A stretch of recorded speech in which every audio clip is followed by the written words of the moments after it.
Hello, my name is Irina Baker, also known as the Total Mindset Makeover Mentor.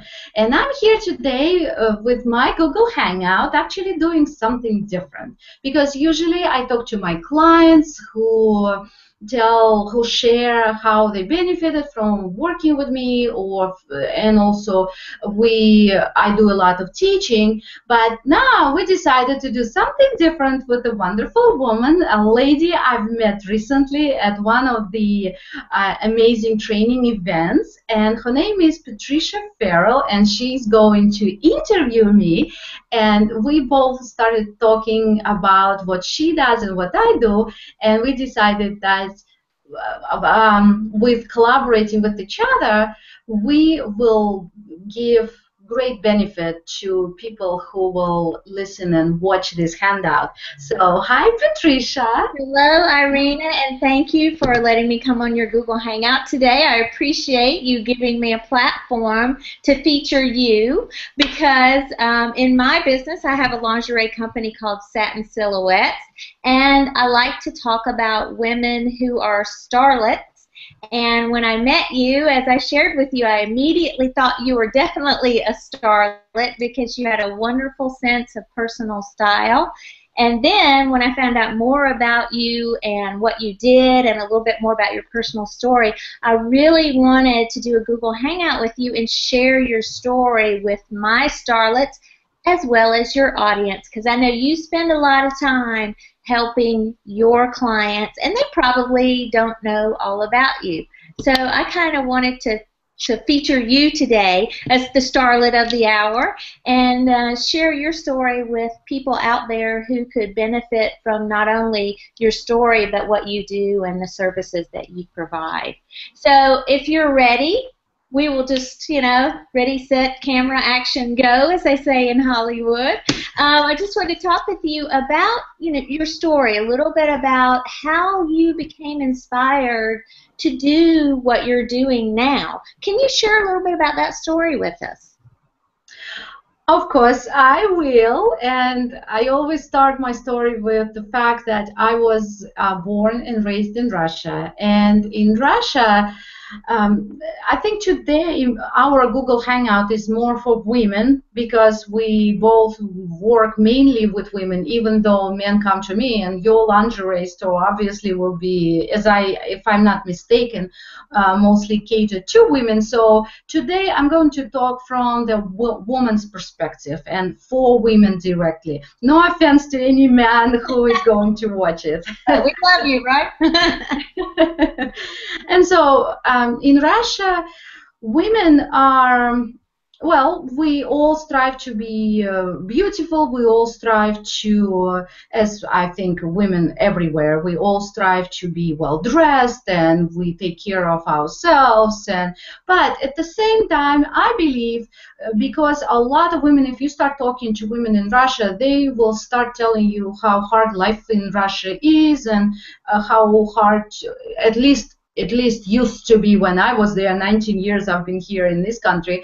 So at that time, it was even hard for us to find any makeup and beautiful clothes to wear. And I'm not even talking about lingerie. That was something that I couldn't even dream about. Well, later on, we started getting merchandise, but it was not as easily found as here. And so we would really love at that time would have you with your store there in Russia, but it wasn't there and you were not there. God bless the internet. So anyway, I was looking for love, I was looking for relationships, I had that, I guess, the image of myself that I was ambitious and I was, well, young, and I could do everything I wanted. And so I was chasing my goals, I was setting the goals, I was educating. Russian women are usually very, very educated. I'm not the only exception to that rule, so we all are educated. And so I was chasing my goals, and at some point I started realizing that I was doing, fighting with life, but I couldn't find love. I wasn't satisfied inside. There was no satisfaction that, yes, I would achieve one dream, I would get one diploma and then second diploma and all kinds of things, but deep inside, the deep feeling of dissatisfaction with life, with not finding love, not being happy in all respects, just it wasn't there. And so I kept searching for ways to find it. And that's how I started realizing that I was like a squirrel or a hamster here. We would say in Russia, you say squirrel. Here it's a hamster on a treadmill, right? The hamster goes to a gym and exercises, just kidding here. And so I would be on that treadmill, running into nowhere. And I moved to America in 1995, and in 96, I had a profound moment of spiritual awakening. And during that moment, I was actually sitting in my house and being quiet, and suddenly, during that moment, light bulbs, many of them, just turn on inside my head. And there was no word Alleluia itself, but it feeling, you know how in the movie they would show something Alleluia, and it's all wow, aha moment. So I had that huge moment without the word Alleluia in my head. And at that moment, I realized that everything that I have created, I mean, everything that happened to me, bad relationships or bad or not, the feeling of dissatisfaction, everything was from inside. Everything I was responsible for. So being practical, I decided, and I had no idea what I was doing at that moment, saying that to myself. I only later on I realized it was spiritual awakening. At that moment, of course, I didn't know. And so I realized that, and I said to myself, I'm going to find what's wrong with me and I'm going to change it. And so that's how my journey that I'm extremely passionate about. I'm always on this journey since then. It's already 18 years, I think, from 96. And I've done everything possibly I could to go within and heal inside. And it became my profession as well. So I'm doing both. I teach and I walk, my actually path. I do not, everything I tell people, and I always say it's not from books. Yes, I read books. I'm an avid reader, but actually everything that I found out about myself, about psychology, and yes, from books, but from inside as well, I always apply it. And so what the main thing I've discovered was that deep inside, I had a very different self-image, the very different self-esteem that I had imagined about myself. So it was an amazing, shocking experience that on one side you think, oh, I'm young, people say I'm pretty and I'm ambitious, I'm active, I'm actively pursuing my dreams and doing things, and I'm educated, and you name it, I have it.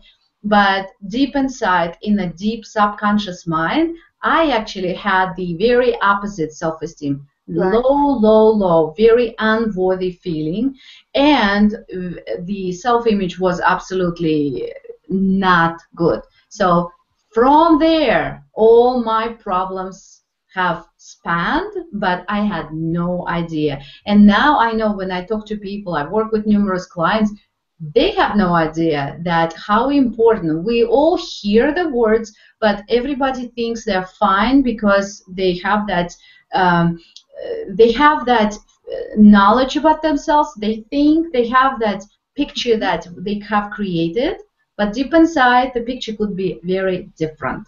Yes, yes. I'm so glad you brought that up, because when I talk to women about beauty, owning a lingerie company, obviously I talk to women all the time about beauty and what it means to them and what it looks like. And it makes me very sad, because I do have so many women who come up to me and say, I don't feel beautiful. And I look at them and I'm like, how can you not feel beautiful? Because you really are. I mean, every woman has not only external beauty but internal beauty. And I do a little bit different than you. You know, I work on the external a little bit more, but it definitely does, like you say, it definitely springs from that internal, from that subconscious programming that is formed from those years 0 to 5. I'm lucky to be married to a gentleman who's referred to as America's behavior expert, and he works with people all over the world correcting exactly what you were talking about. Your conscious mind thinks one thing, your subconscious mind is a totally different program. And so you got to learn how to fix that subconscious programming, which I know is a part of some of the things that you do. And I wanted you to share, I know that you do work through difficulties through hypnosis. You help people identify their emotional, their spiritual blocks, and especially in that area of self-confidence and recognition of a woman's own inner beauty and outer beauty. Can you share a little bit about your work that you're doing with that, and how you see people's lives changing with that, with your work? Certainly. Glad you asked. You already mentioned that there is a subconscious mind and there is a conscious mind. I usually talk about the iceberg. The iceberg has the tip of the iceberg is above the surface, and the rest of it is underwater, and we don't see the rest of the iceberg usually. And so the people usually, when they look at everything, all their problems in life, they only consider that tip of the iceberg, the conscious mind. And yes, when we work, I also work in the capacity of a mentor when I work with the conscious mind, because conscious mind needs also to change the awareness. Awareness is the very first, the basis, the foundation of my work. Because when a person is unaware, they usually look at their physical life, they have the problems, they have the issues, but they don't know about it. They know they have problems, and they try to fix the problems in a physical perspective, such as a woman is abused, she wants to leave the husband, goes away, but without going deeper, and I will talk about it in a minute, well, she will get back into the cycle of abuse and will continue. She'll find another husband and maybe another husband, and because there is no awareness, she might say, oh, I will watch for all the red flags now. I know so much. Well, yes, but you will not consider those red flags because on the conscious level you understand it. Subconscious mind will always win. And if you don't change it, then guess what? Good luck. You will continue with the same pattern. Yeah. Unfortunately. So, but it is, you have to understand the pattern. You have to understand that the problem is within, and you have to look within. So that's one part. And then you go deeper, and then hypnosis is one of the biggest for me, parts in my work, because hypnosis, not just regular hypnosis, I don't do direct suggestion hypnosis when just telling people it's good, but I believe in regression work. So what I do is I lead a client into the subconscious mind and unconscious mind as well, because unconscious mind goes even deeper, and it's the seat of the soul, as they say. We also have collective unconscious mind as well, so we travel in those minds and we look for the blocks, issues, the patterns, what happened long time ago. It could be childhood, it could be any trauma, whatever that the case is. And we look and we understand the lesson, we heal that core issue, because it has to be core issue, and then life changes. So I firmly believe, from my experience, my personal self-healing, my working with numerous clients, that only this approach works. It's a holistic approach, meaning you address all levels of the mind, not just one, not just subconscious, not just conscious, not just unconscious, but all of them gradually together, or gradually, it's a process. Sure. So that's what I do. And what I can never say what my clients need to come to me for, because I had a client who had severe medical issue. we started working on that. Of course, not the physical side of it, but the emotional, because he understood, and it was a man actually. He understood that in order to heal the physical aspect, you have to go deeper into your unconscious mind. But the results were in all areas. The marriage, the relationship with kids, even with the dog. The dog started liking him better. We were laughing about that. And the business progressed tremendously in all areas of his life. So he comes for one thing but comes out with many other benefits. A woman who is a hypnotherapist came to me for emotional issues, but all other levels progressed, such as loss of weight. She started losing weight, and for food stopped becoming her. Food is not her main focus anymore as it was. So examples like that. And then another client had 13 years of depression and was on medication. And because we addressed again all levels of the mind, she was able to get off medication. And I'm not a doctor. I will not say get off medication for sure. But it's their decision. They could talk to their doctor. But through addressing emotional stuff, through addressing mental, conscious mind, subconscious, and unconscious, they change. Even her physical vision changed. Her eyes became better because she started seeing better in terms of symbolism, and it translated into physical. So her vision, which was not even, I would never accept a client who has a bad vision just for the bad vision, because I'm not a physical doctor. But it changed, it improved because she was working on her issues. So to me, from working on emotional stuff, from working on issues that might not even relate seemingly to your physical problem, the physical problem will go away because that core issue is gone. It's healed, it's understood, it's realized, because that's what you do. The whole basis of healing is to get to the core issue that makes this problem in the first place. Let it be weight loss, let it be relationship problems, business problems, you name it. And then when you address all those levels, then this issue will go away.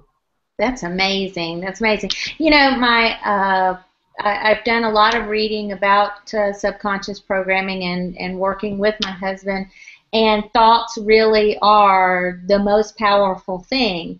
They transcend time, space, and I love the examples of, you think about a friend and then all of a sudden out of the blue, we both know it's not out of the blue. They call you up or they send you an email. So just those little examples show how powerful, and now the stories you've told, that's amazing how people can heal themselves, not only emotionally, spiritually, but physically. So, congratulations on that work. I wanted to ask you a little bit more about you and your work with women and helping them to, you were saying about yourself, you felt like you were this really confident woman, but really inside in your subconscious, you realized you weren't. So I wanted to ask you a little bit about what you're seeing in women, because it's an issue that comes up all the time for me in dealing with people when I talk to them about my lingerie company. What are you seeing where women are struggling with this issue of their own beauty and their own self-confidence? Why are we like that? It just drives me crazy. Why do we have no confidence in ourselves? And, what are you seeing when you work with your clients?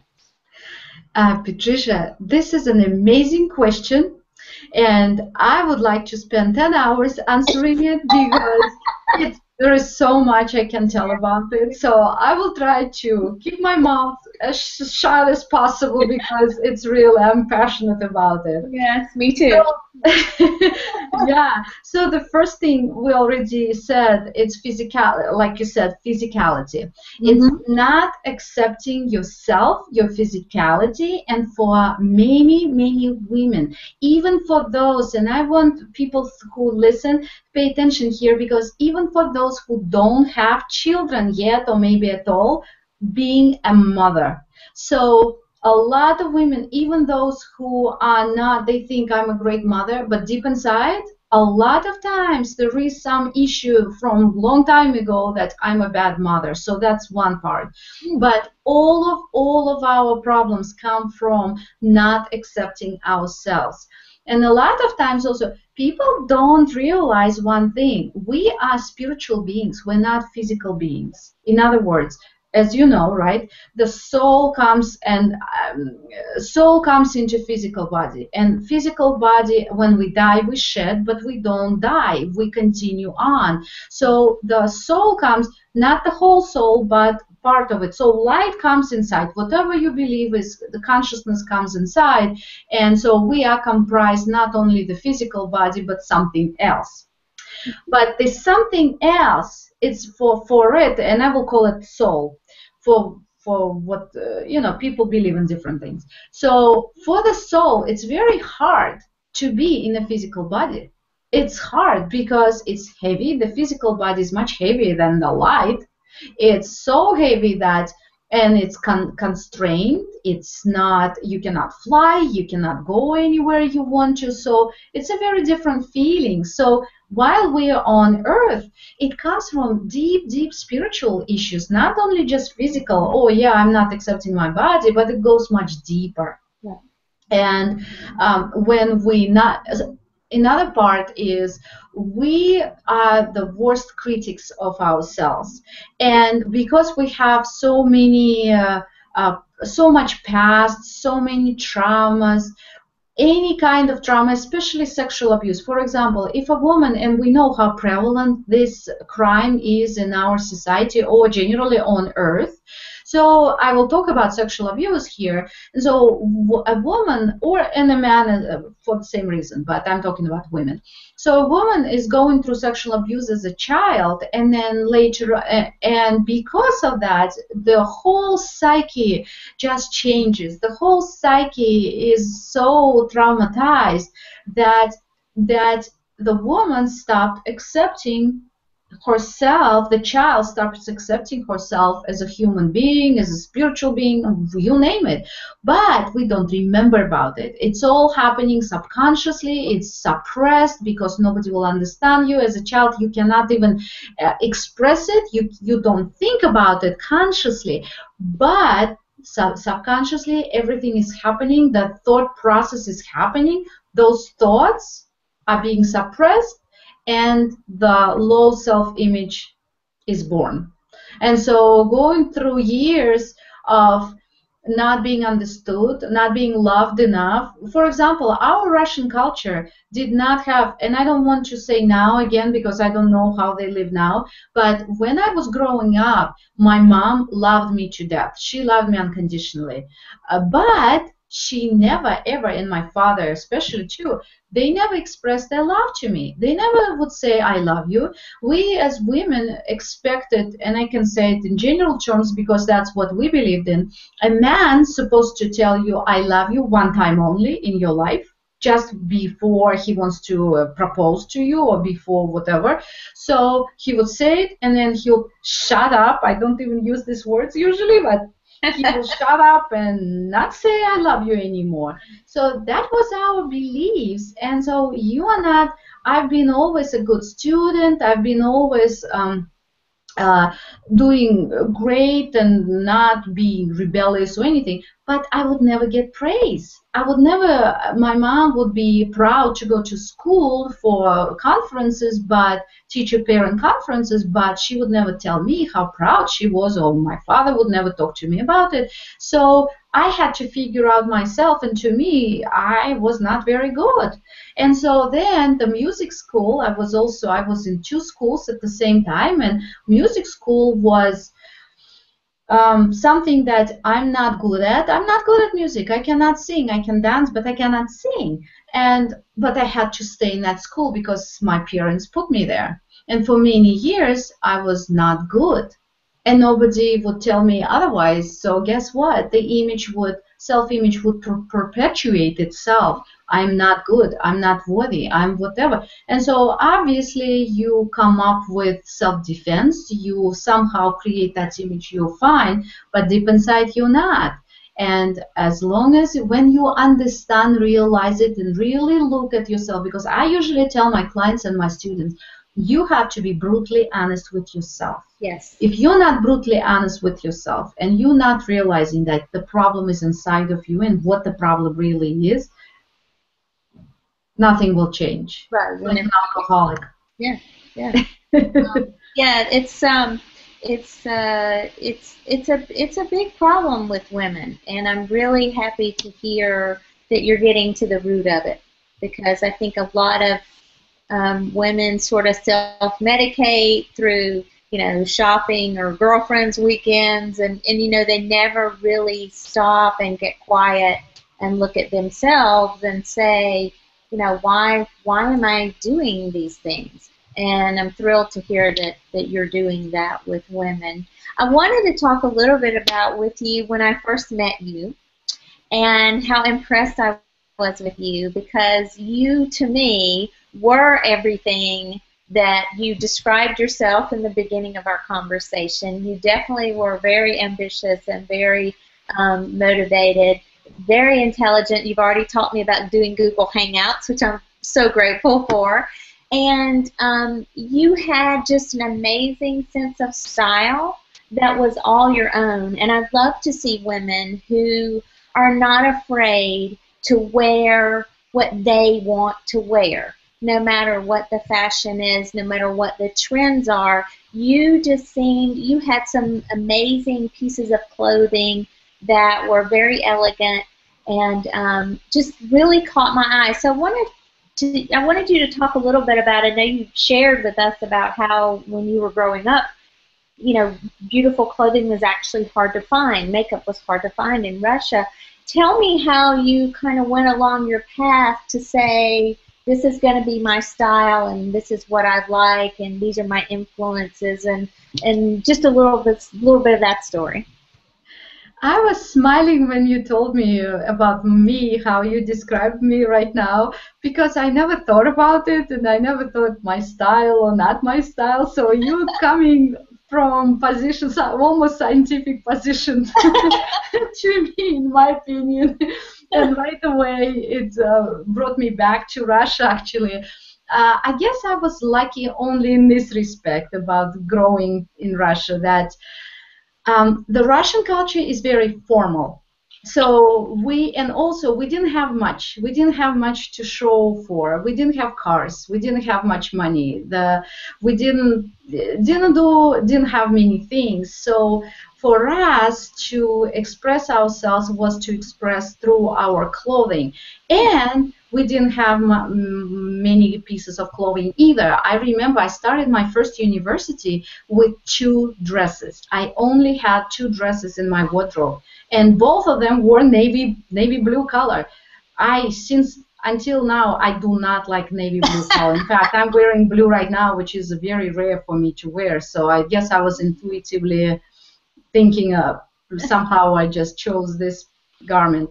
But that was it. 2 navy blue colored dresses, and I would switch them, but that's all I had. In school we had uniforms, and they were all the same. So it was good because it was hard to find clothes. So uniforms at least were available to us. But again, I was lucky because my aunt is just genius, or has been genius with sewing. And what we did was we would find fabric, and she had, at that time, was famous German magazine fashion magazine, Burda Modern. I might even pronounce it differently, but it was Burda Modern. That's how we called it. Hmm. And she would get those magazines that magazine issue once in a while, and I would look at those beautiful fashion pictures, and I would do this, just pick one. This is what I want. This is how I want it. And she would make it exactly how it was without patterns. That how genius she was and she Wow. is. That's, And yes. so yeah, so I could choose from those magazines and she would make them for me. So that was amazing.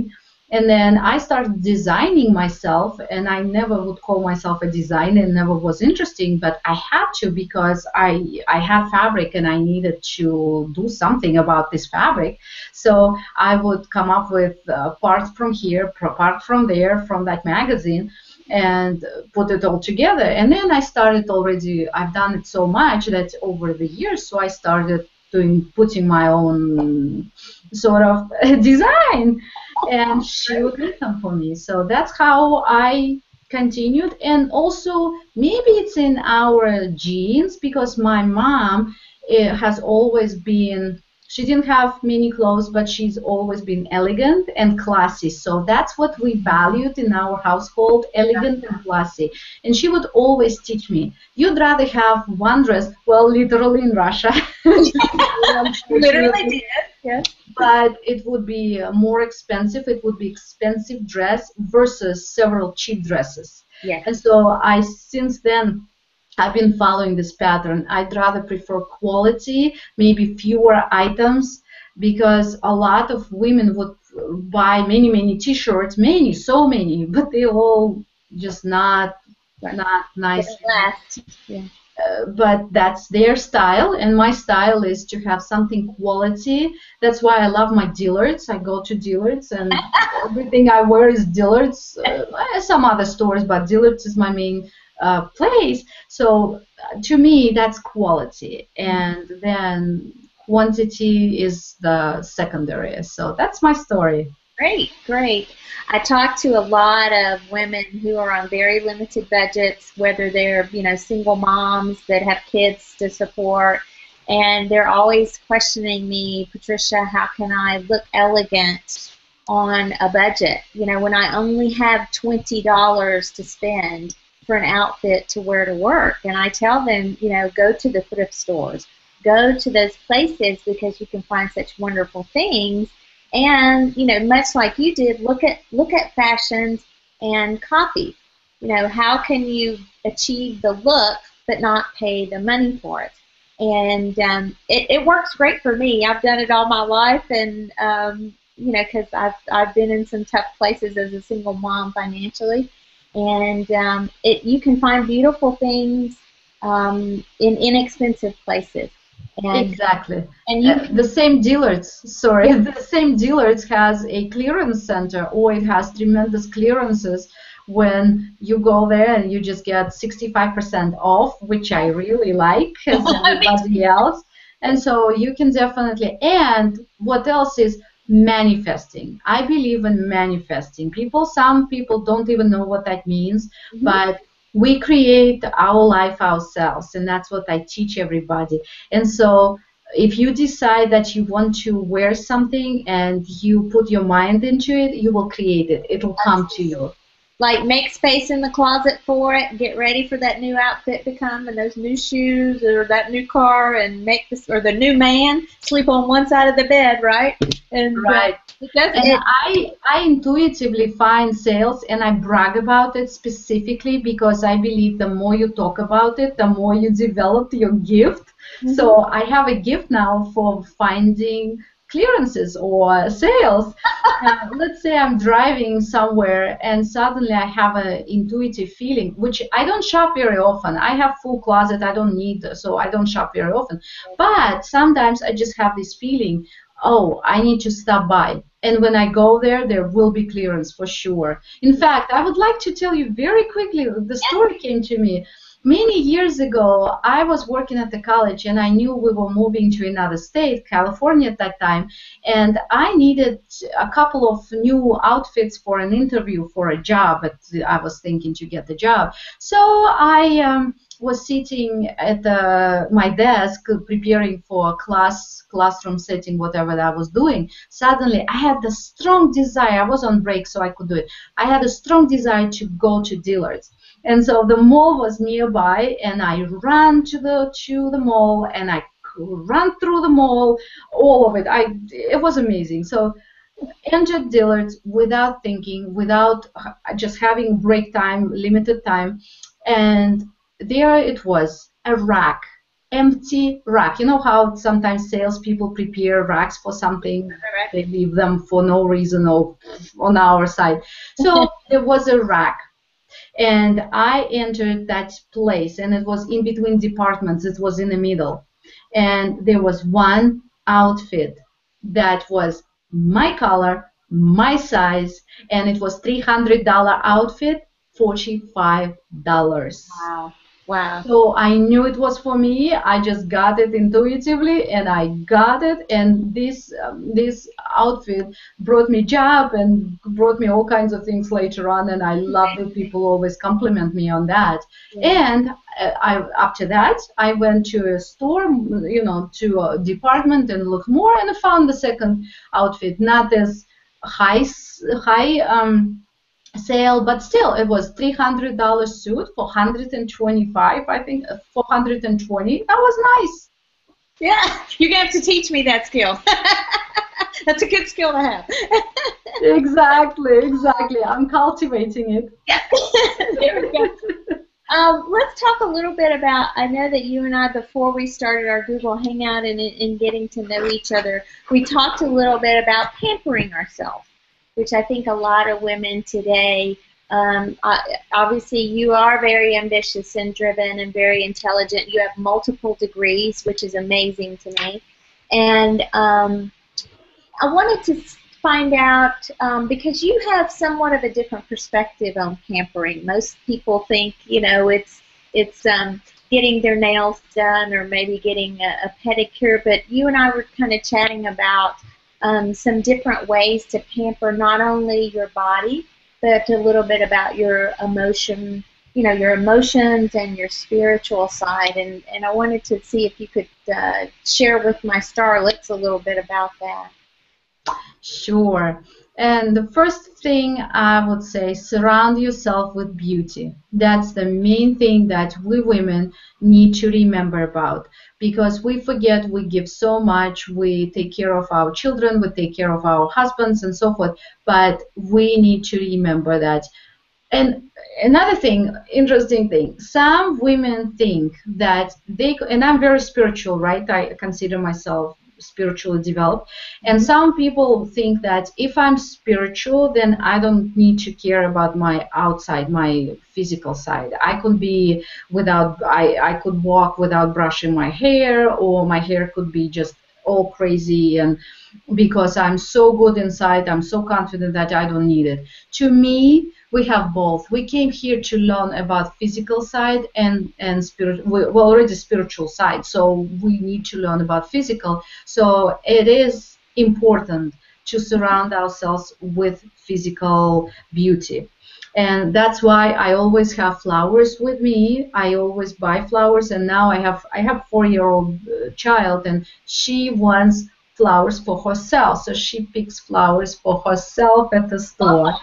And we do it weekly, at least we try to, and you can find cheap. I mean, $5 sometimes, and $7. You could find money for that if you really want to. Not maybe every week, but I won't say more. So surround yourself with beauty. And another part is you have to remember about your inner child. Inner child is inside. It's a girl. And this girl is, of course, it's just the energy, the memory. However, somehow it comes alive when you start taking care of it and start acknowledging it. Mm-hmm. So how you need to get in contact with your inner child. And yes, you can go to a professional and do the inner child work, which I do too, but you can also do it yourself in terms of, well, how about getting a cup? Let me show you the cup, Sophia the First. Yes, you could say, yeah, you have a child, but I bought it for myself. So this cup reminds me about a little girl that is inside of me.